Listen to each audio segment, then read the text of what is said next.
Hi, my name is Mo. Today I'm going to show you how to generate a fig tree. You shave the top layer, and you wrap it with a small pot and you fill the pot with compost. And you tie it up like this one here. You do this when the tree is sleeping, like in November. This one here is nearly ready because I've wrapped this up in November and now it's July. So next month, end of next month, if I take this wrapping off, hopefully this branch will have lots of roots. Once you cut it from here, that is ready to go.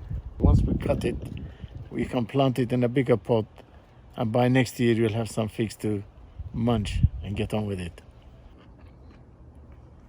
Beautiful, like honey.